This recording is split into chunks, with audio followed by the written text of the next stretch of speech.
Bonjour, bienvenue au podcast Sivalgo, le podcast qui vise à redonner des astuces, des conseils, des techniques à l'industrie. Aujourd'hui, on a un invité très spécial avec nous. On a Martine Baudin de Demix Construction. Comment ça va, Martine? Ça va bien. Comme je disais tantôt, un petit peu nerveuse parce que je suis pas habituée de parler de moi, mais je te laisse poser tes questions. On va avoir du plaisir. Ça va bien aller. Aujourd'hui, on va parler d'engagement, de rétention et de mentorat pour notre main-d'œuvre dans l'industrie de la construction. Je suis très excité de t'avoir avec nous aujourd'hui. Peut-être avant qu'on commence de tomber dans le vif du sujet, ça serait important et intéressant de savoir un peu d'où tu viens, Martine. Je viens de Longueuil pour vrai, mais ma carrière a commencé en génie civil. Donc, j'ai étudié au Cégep du Vieux-Montréal. J'ai fait un DEC en génie civil. J'ai fait 2 stages chez Demix Agrégats comme technicienne au contrôle qualité. Fait que ça a commencé comme ça. Puis c'est quelque chose qu'on poursuit aussi chez nous, là, d'aller chercher les talents vraiment au niveau des stages puis les accompagner plus loin dans leur carrière. Fait que j'ai commencé en 95. J'ai fini le cégep le vendredi, puis le lundi, je commençais comme technicienne à la carrière de Varennes. Ensuite, plein de défis qui m'ont été proposés, puis je pense que ça, c'est un des succès dans les entreprises quand on permet aux gens d'avoir plein de défis puis de se développer à l'interne. Fait que j'ai fait coordonnateur production, coordonnateur environnement. J'ai été contremaître pendant 3 ans. J'ai été surintendante électricité automatisation, puis toutes des belles occasions d'apprentissage sur le terrain. Puis, je suis revenue chez Demix Construction parce qu'on a 2 divisions. Donc, je suis revenue chez Demix Construction au début 2020, juste durant la pandémie. Encore là, plein d'occasions d'apprendre des choses nouvelles parce que réorganisation. Donc là, j'ai plongé un petit peu plus dans l'estimation puis dans l'implantation des nouveaux outils de travail, dont Sivalgo. Donc, ça ressemble à ça, un 29 ans on counting. 29 ans, wow! Tellement d'apprentissage au fil de cette carrière-là. Puis on voit que c'est très multifacette. Hein? On a touché un petit peu à tout. Puis aujourd'hui, tu viens nous parler d'un sujet qui est très important dans l'industrie de la construction. On parle de rétention, d'engagement et de mentorat. Qu'est-ce que ça veut dire pour vous chez Demix ou chez toi, Martine, en tant qu'experte de l'industrie, la main-d'œuvre, la rareté de la main-d'œuvre, mais la rétention? Bien, la rétention, je pense que c'est le pivot de la stabilité. En fait, d'aller trouver des talents en recrutement, c'est une chose, mais de réussir à garder les gens intéressés, puis de réussir à former une petite famille, puis de développer les gens à l'interne, puis que les gens restent, donc que notre rétention soit bonne, c'est vraiment quelque chose d'important. Puis, comme je disais tantôt, pour moi, ça a passé par les défis qui m'ont été offerts. Je lisais ou j'écoutais là, récemment sur l'abandon silencieuse. Là. Des fois, c'est important aussi d'aller jaser avec ton monde qui sont plus silencieux ou que ça fait longtemps qu'ils sont là parce que tu as l'impression qu'ils vont toujours rester. Nous autres, on appelle ça, ils sont tatoués ou ils ont le sang d'une telle couleur parce qu'ils travaillent pour l'entreprise depuis X nombre d'années. Puis il faut faire attention à ça. Puis moi, j'ai eu la chance d'avoir des mentors puis d'avoir des superviseurs qui m'ont toujours permis d'avoir des défis puis qui m'ont toujours permis de m'exprimer sur ce que je voulais, même quand je ne le savais pas. Ils me posaient la question. Oui, mais toi, tu veux être où dans 5 ans? Toi, tu veux faire quoi? Puis ça, je pense que c'est une des clés de la rétention, d'aller écouter tes gens puis de leur poser la question. Puis quand ils deviennent trop silencieux puis que ça fait trop longtemps, c'est là qu'il faut que, comme mentor ou comme business, il faut que tu dises, OK, là, faut que j'aille cogner à la porte de ces gens-là. Faut que j'aille voir, est-ce qu'ils sont encore avec nous, là? Est-ce qu'ils sont là juste de corps ou ils sont encore intéressés puis ils vont-tu rester? Je pense que les défis puis rester vraiment ouvert à la communication, c'est super important. Comment est-ce qu'on assure ça? Comment on met des choses en place, des processus pour garantir l'unité familiale, si on veut? Bien, le mot qui me vient en tête, là, c'est qu'il faut brasser la soupe. Je vais dire ça comme ça. C'est qu'à un moment donné, faut revoir ce qu'on fait, faut revoir comment qu'on le fait. Faut pas rester ancré dans « Oui, mais c'est toujours comme ça que ça s'est fait. Oui, mais c'est toujours comme ça qu'on l'a fait. » Ou faut vraiment brasser la soupe. Tu sais, c'est en même temps, tu sais, de façon, je vais pas dire, c'est pas calculé que je veux dire comme mot, mais la rétention, d'avoir vraiment un cœur familial dans l'entreprise, oui. D'amener du sang neuf aussi, ça fait du bien. D'amener du sang neuf aussi, ça brasse la soupe, puis ça fait du bien. Fait que je pense que ça serait un de mes conseils. Ta question, c'était comment qu'on fait pour assurer ça? Ben, toujours se challenger, toujours se dire, ben, y a-t-il une autre façon de le faire? On peut-tu faire mieux? On peut-tu faire plus efficacement? On peut-tu alléger le travail au quotidien de nos équipes? Puis ça, je pense que c'est important de se poser la question, puis d'avoir le courage aussi de faire le pas. Puis effectivement, tu sais, de pas se baser sur le statu quo. C'est pas parce qu'on fait ça de même que ça va rester comme ça. Puis moi, j'aime ça parce que nous, on deal avec plusieurs entreprises en génie civil, puis on voit ça souvent. Là, c'est comme l'ancienne méthode, c'est la méthode. Mais tu sais, le monde évolue, la population change. On a beaucoup de jeunes qui s'en viennent dans l'industrie de la construction. Hein. On l'a vu avec les projets d'électrification. Là, c'est 30 000 salariés ou travailleurs, si on veut, qui va manquer. Fait qu'il faut trouver une méthode dynamisante pour avoir du monde, mais garder notre monde aussi. Oui, puis ça va dans les deux sens, tu sais, quand je dis pas juste du côté de la façon de faire ou des méthodes de travail pour nos équipes, mais comme gestionnaire aussi, faut aussi avoir le courage de dire, OK, bon, ben, tu dis, il va manquer de la main-d'œuvre, c'est clair, mais à l'intérieur de notre entreprise, ben, il faut aussi permettre de former des nouveaux, puis de les mettre en équipe avec les gens qui... Tu sais, on rajeunit pas, hein? On fait juste avancer. On avance en âge, on avance en expérience, on avance en connaissances. Faut vouloir les partager. Puis il faut pas se fermer les yeux là-dessus parce que c'est un danger pour les entreprises. Fait que t'as peut-être des équipes qui roulent toutes seules ou presque parce que ça fait 15 ans, 20 ans qu'ils travaillent ensemble. Mais à un moment donné, ces gens-là, ben, ils vont aller vers autre chose, ils vont aller vers la retraite. Fait qu'il faut pas avoir peur de miser sur des nouveaux talents, puis de miser aussi sur le mentorat pour que la continuité se fasse. Est-ce que tu crois qu'il y a des défis particuliers à l'industrie de la construction pour avoir une rétention? Tu sais, autrement dit, est-ce que la rétention est différente dans notre merveilleuse industrie de la construction, selon toi? Si notre industrie est différente, je pense pas tant. Sérieusement, là, c'est mon opinion personnelle. Je pense pas que l'industrie est différente. La façon de vivre dans cette industrie-là est différente, par exemple, puis il faut s'adapter, il faut l'accepter. C'est comme ça, tu sais, les gens, tu sais, les valeurs changent pas tant, mais se rééquilibrent, tu sais, d'une génération à l'autre. Je pense qu'on apporte tout quelque chose. Puis c'est correct de vouloir équilibrer le temps de famille avec le temps au travail. Je pense pas que les gens sont motivés de la même façon. Fait que est-ce que l'industrie en tant que telle est si différente? À mon avis, non. Mais l'approche qu'on a puis la relation qu'on a comme travailleur dans cette industrie-là, oui, je trouve que moi, ça change. Fait qu'il faut comme entreprise être alerte à ça, puis il faut s'adapter. Puis tu sais, nous autres, tu parlais des 4 valeurs chez Cibalgo, nous autres aussi, ça ressemble, là, tu sais, c'est les gens, notre caractère, l'innovation. Donc, développer des nouvelles façons de faire, mais tout ça à la saveur comme de la famille puis des gens. Parce que tu fais rien sans une équipe qui est motivée puis sans une équipe qui est intéressée. Tu fais rien. Qu'est-ce que tu vois comme technique ou des éléments que vous avez mis en place concrets qui peuvent aider à faire cet écosystème dans vos équipes? Oui, je vais rester plus du côté humain, gens, que du côté vraiment technique. On est dans une période intensive de rechercher des stagiaires.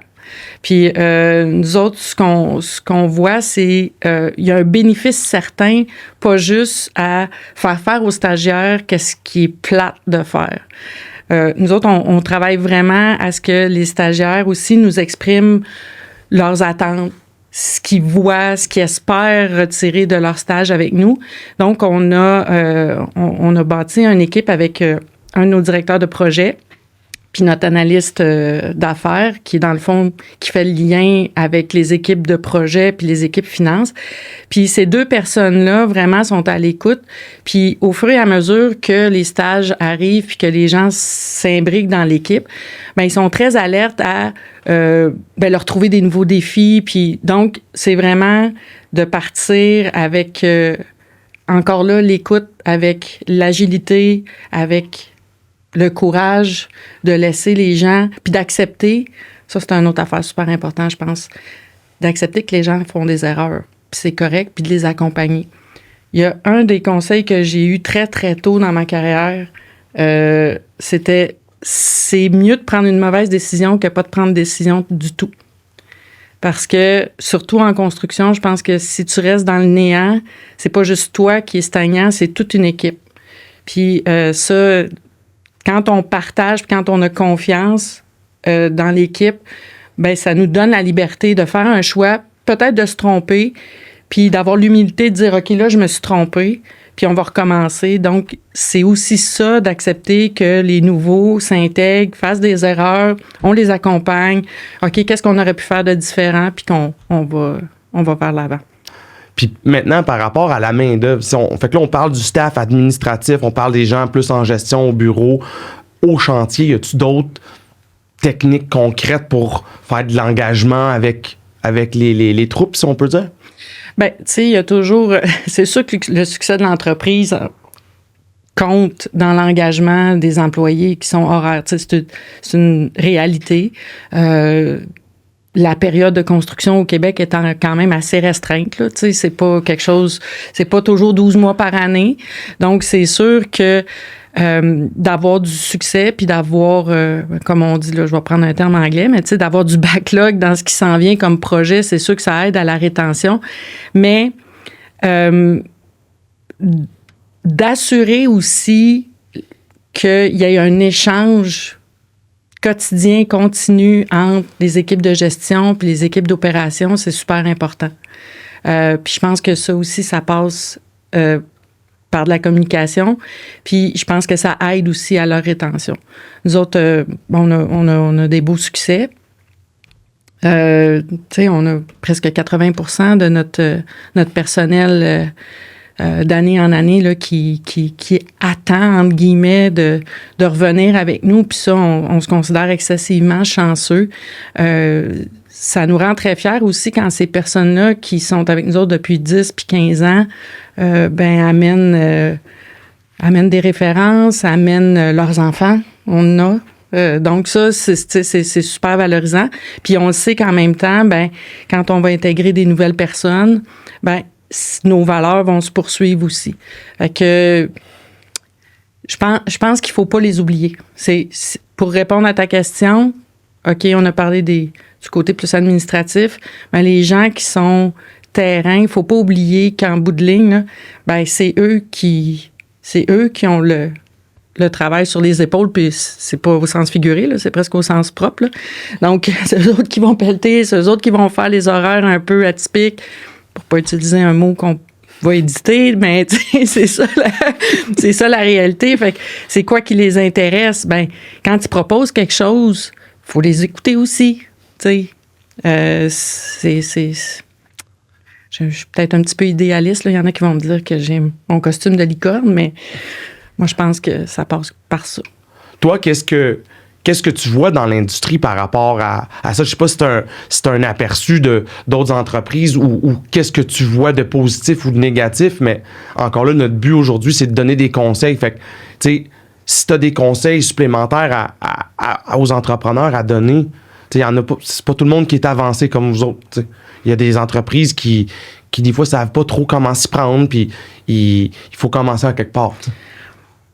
Là, je vais paraître un petit peu cru, là, mais pas abuser de l'autonomie. Fait que quand c'est cute le changement, c'est beau, mais faut pas oublier la partie d'accompagnement. Je pense que c'est super important.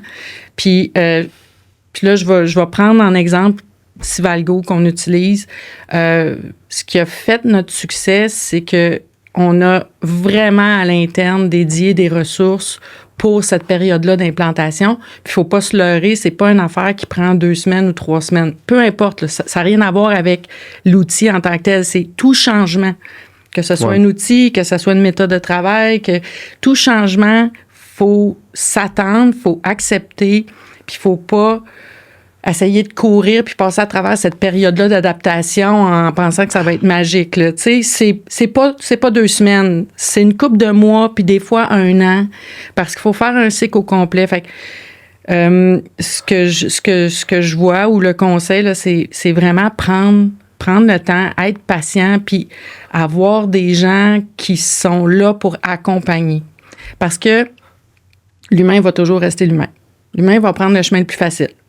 L'humain, c'est comme une rivière. Il va prendre le chemin facile, puis quand on est dans une période de changement, il va chercher à revenir à où est-ce qu'il est confortable. Fait que ça prend des gardiens pour dire non, hey, te souviens-tu qu'on a dit qu'on s'en allait par là? Ben, on va continuer ensemble par là. Mais si, au premier obstacle ou à la première occasion de revenir à la facilité, il n'y a pas personne pour accompagner le changement, ça va échouer. Ça va échouer. Fait qu'il faut accepter de prendre le temps d'accompagner. C'est formidable qu'est-ce que vous dites, puis on le voit chez Civalgo par vos résultats, puis justement la performance de vos équipes, que vous avez eu une bonne recette. T'sais. On parle d'engagement. Le mentorat, on en a parlé un petit peu tantôt avec les stagiaires, etc. Mais at large, qu'est-ce que ça veut dire pour toi le mentorat? Ça veut dire d'avoir accès, puis d'avoir la confiance, puis d'avoir l'échange transparent avec des gens qui ont connu autre chose ou qui ont passé à travers autre chose. Fait que je pense pas que c'est... Pour moi, le mentorat, c'est pas nécessairement du one-on-one. Tu sais, c'est plutôt la force de l'équipe à laquelle on a accès. Fait que c'est... puis je pense que c'est vraiment important d'avoir cette liberté-là dans l'équipe, de pouvoir poser la question, puis d'avoir cette transparence-là, puis cet échange-là. Fait que pour moi, le mentorat, c'est vraiment d'avoir accès à la force de l'équipe.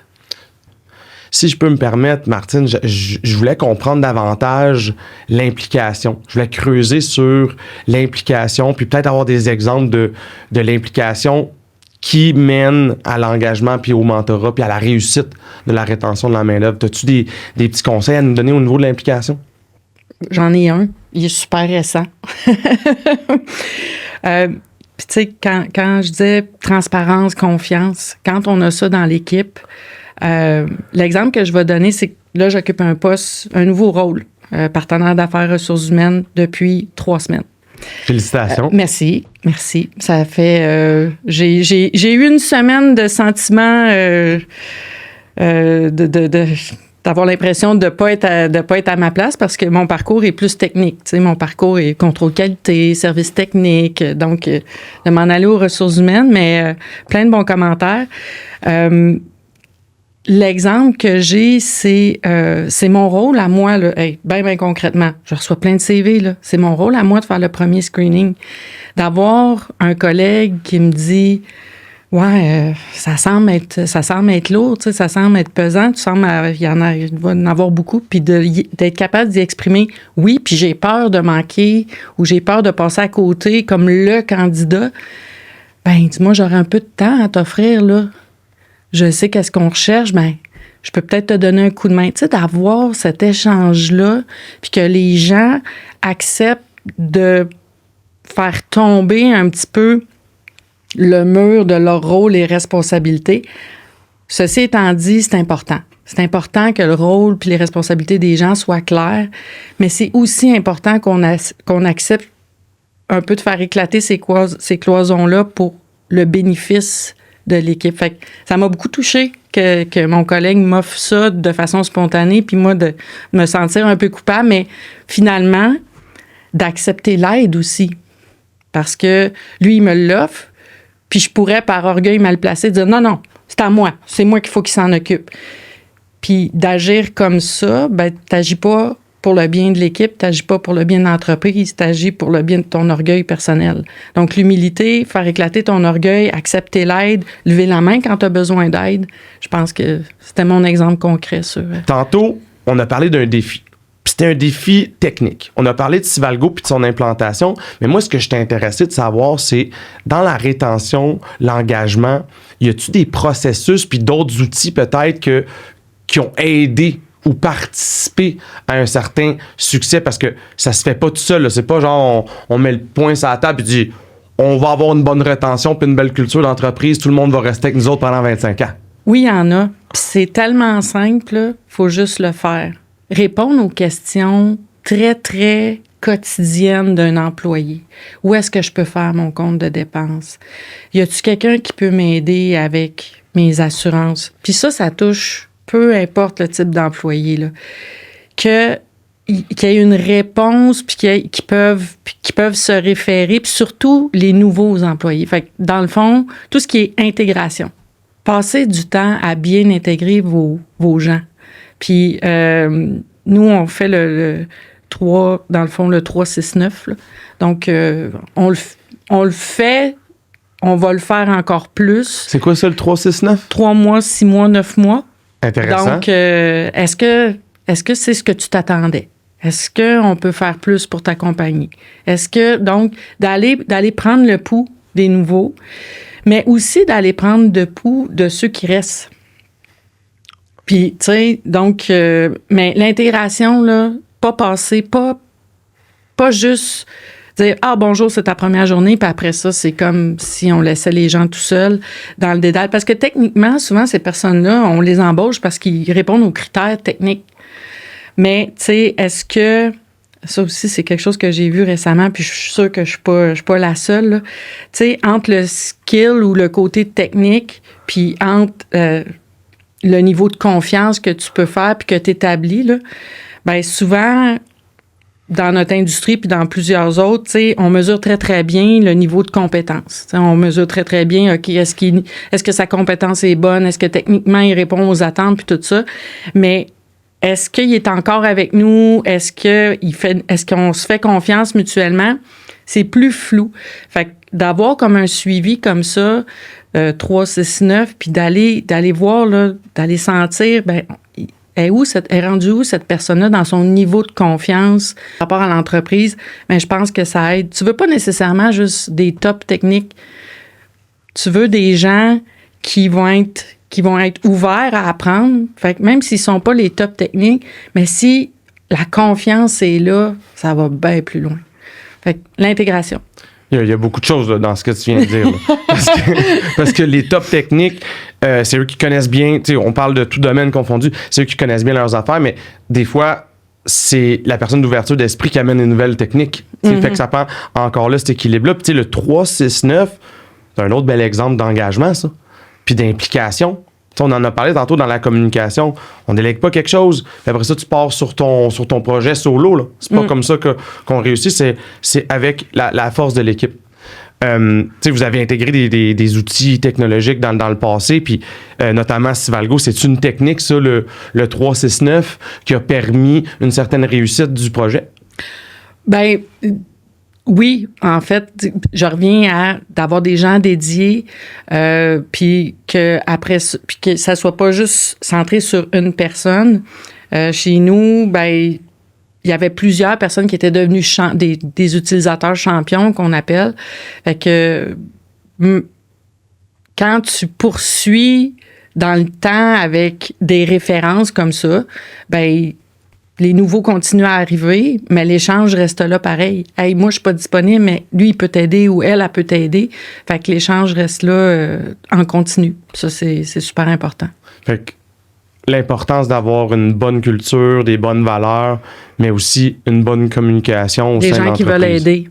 Tu sais, des gens qui veulent aider, des gens qui sont disponibles, qui sont à l'écoute. Pour les entreprises, je te mets au défi. Tiens. Pour les entreprises qui sont peut-être plus petites puis qui ne savent pas trop comment commencer, est-ce que tu peux nous donner une lueur d'espoir que si on prend de l'engagement puis qu'on met des choses en place, que c'est possible d'avoir une bonne communication puis un bon noyau? C'est possible. C'est possible. Comment donner de l'espoir? Le courage. Le courage. Puis, tu sais, des fois aussi, ça passe par le courage de dire, ben cette personne-là, c'est un moins bon fit. Ça passe aussi par là, on le souhaite pas, mais avant d'en arriver là, faut vraiment mettre l'effort. Fait que je pense qu'avec l'effort et avec le courage, il y a toujours de l'espoir. Il y a toujours de l'espoir d'aller, de bâtir une équipe qui est solide, puis de bâtir une équipe qui va perdurer dans le temps, mais surtout une équipe qui est assez flexible pour accueillir du nouveau monde, changer des choses. Puis je pense que c'est ça Très belle optique parce que dans la vie, moi, je crois ça. Là, quand on a une bonne attitude d'emblée, on attire les bonnes choses. Puis, tu sais, il y a du monde qui peuvent appeler ça idéaliste ou il y a d'autres mondes qui peuvent appeler ça juste d'être persévérant à travers des idées.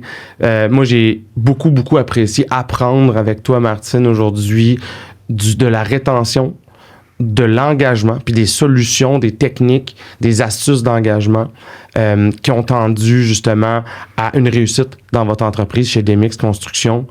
J'ai également aussi comprendre le mentorat, hein, l'implication puis l'engagement pour retourner vérifier au sein des membres si tout va bien. C'est l'écoute, c'est la communication. Puis, pas one-on-one, mais d'aller voir la personne, d'y jaser, de revenir au contact humain, là, c'est bien simple. T'sais, au lieu de t'écrire un email, là, je vais aller te voir ou je vais te parler. Quand je vais faire un suivi après 3 mois, là, ben, je vais aller sur ton lieu de travail puis je vais aller voir ce que tu vis au lieu de juste me l'imaginer ou de me faire des perceptions. Ça serait peut-être le petit dernier conseil. Levez-vous les fesses puis allez voir. Dans l'ère numérique, c'est trop facile de se cacher derrière un écran. T'sais. Oui, c'est ça. T'sais, allez marcher 1000 avec vos employés puis avec les gens du terrain puis voir qu'est-ce qu'ils vivent vraiment. Pour terminer là-dessus, est-ce qu'il y a eu d'autres clients ou d'autres astuces avec d'autres entreprises qui se ressemblent? Est-ce que c'est la même technique à l'interne versus à l'externe avec d'autres entreprises? Comment ça va? Disons qu'on parle on est un entrepreneur général, Demix Construction pour le nommer, mais on fait affaire avec des sous-traitants. Moi, je pense que la magie passe par le fait que une fois que tu t'es entendu, que tu vas travailler ensemble, tu n'es plus 2, tu es 1. Là. C'est 1. Là. On a un but commun, puis je pense que les meilleurs succès passent justement par... on va tous avoir des embûches, mais on est ensemble tout au long du projet, puis on navigue ensemble ou on avance ensemble. Fait que d'avoir cette même ouverture-là avec le client, avec le surveillant, avec les sous-traitants, dans le fond, ce qu'on veut, là, c'est la fermer la rue pour que les usagers ils soient pas mal pris. T'sais. Ce qu'on veut, c'est que l'avion elle atterrisse à la bonne heure. Puis qu'on sorte, on s'était donné un défi, puis on l'a atteint. Fait que je pense que, oui, d'avoir ce même niveau-là d'engagement, puis de vraiment faire un avec tout le monde, c'est sûr que ça aide au succès. Maintenant, si on passe à l'action, puis on a un plan là, à construire, moi puis toi, en même temps, en quelques étapes, est-ce que les étapes sont, on se crée un processus, on est engagé, puis on parle aux gens. Est-ce que tu rajouterais des étapes pour ça, pour notre audience là, qui veut aller de l'avant? Là? On fait un retour, on revient durant l'exécution, mais puis peu importe là, que ce soit, on est en train de bâtir une maison, on est en train de bâtir une rue, on est en train d'implanter quelque chose de nouveau dans l'entreprise. Fait qu'on communique continuellement. Puis une fois qu'on a fini, là, on se rassoit, on laisse la poussière retomber, puis on se dit qu'est-ce qui a bien été, puis qu'est-ce qui a moins bien été. Puis on refait c'est important, tu sais, parce que dans l'action, souvent, là, on réagit. On est en mode réactif, on réagit. Puis pour devenir plus proactif, ça prend le temps de recul pour dire OK, on y est arrivé, là, bravo tout le monde, mais y a-tu des moments où on aurait pu faire mieux, où ça aurait pu être plus facile? Puis ça, tu peux pas le faire quand tu es dans l'action. Faut que tu laisses la poussière retomber, puis faut que tu reviennes après. Moi, ça, fait que processus, étape, un but, après ça, qu'est-ce qui se passe? On se tient alerte des embûches puis tout ça, mais on laisse ça de côté une fois que c'est fini, puis on y revient pour apprendre de ça. Ça fait 100% du sens. Martine, quel privilège de t'avoir reçu sur notre podcast chez Sivalgo. C'est officiel que tu nous as aidé dans notre mission aujourd'hui d'amener des astuces, des techniques, des conseils à l'industrie. Il y a des entreprises qui ne savent pas par où commencer. Tu viens de nous donner un roadmap concret à comment avoir de la rétention, une bonne culture qui est engagée avec du mentorat. Merci beaucoup, Martine, d'avoir participé. Ben merci de l'opportunité. J'espère que ça va aider.